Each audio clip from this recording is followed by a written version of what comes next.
welcome back to Rewind and Learn, your GCSE RE revision boost.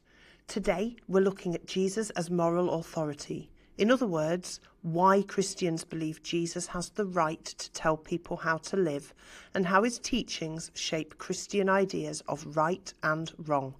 Now, this topic connects belief, scripture, and everyday moral decision making. So let's dive in carefully and clearly. So why is Jesus a source of moral authority? Well, for Christians, he's not just a source. Many believe he is the ultimate source of moral authority. This is because Jesus is both fully human and fully divine. He's one of the persons of the Trinity, a way God reveals themselves. And as God the Son, Jesus has equal authority to God the Father. They're consubstantial. As a human being, he's able to communicate moral teachings in a way people can understand and follow.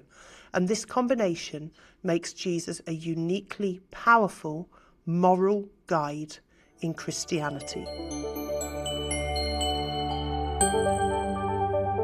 So during Jesus' lifetime, moral law already existed. It was in the Torah given to Moses, and questioning or breaking this law was considered very sinful. However, Jesus makes it very clear in the Gospel according to Matthew. He says, "Do not think that I have come to abolish the law or the prophets. I have come not to abolish, but to fulfill." So Jesus is saying he doesn't want to change the Old Testament teaching. Instead, he wants to build on the law, explain its true meaning, show how it should be lived correctly, and rather than rejecting moral law, Jesus deepens it. One of the ways we see him do this is at the Sermon on the Mount. His most important moral teaching perhaps is found here, because this teaching includes the Beatitudes, his teachings on forgiveness, the Lord's Prayer, and teachings on love and humility, plus the golden rule, treat others how you want to be treated. Now, these teachings focus not just on actions, but on attitudes of the heart. And Jesus is teaching that morality is about compassion, intentions, inner character, not just following rules. And one of the most famous ways that Jesus shows his moral authority is in the way that he speaks. "You have heard it said, but I say to you." For example, Jesus teaches, "You have heard it said, you shall not commit adultery. But I say to you, do not even look lustfully at another person. If your eye causes you to sin, pluck it out." In this, Jesus is moving morality beyond just actions to thoughts and desires. And Christians believe that this shows Jesus is authorised to interpret and to extend moral law because he's God the Son.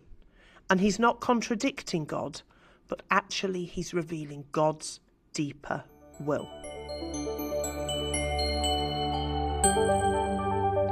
Now, the Gospels show us that Jesus' authority comes directly from God. At Jesus' baptism and transfiguration, God says, "This is my Son, the beloved. Listen to him." And for Christians, this confirms that Jesus' moral teachings should be followed. He does not simply express opinions. His authority is divine. And what that means is Christians don't just follow Jesus' words, they follow his example.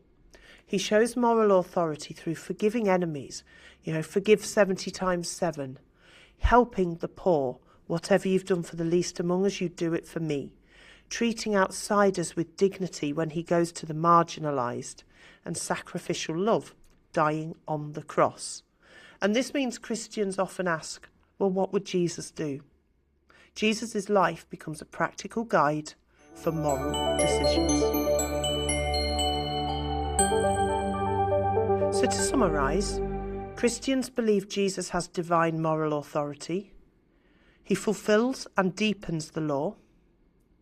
The Sermon on the Mount sets the Christian moral standard. Morality is about intention and love, not just actions. And Jesus' example shows how to live morally. And that's Jesus as a moral authority. Central, challenging, and exam essential.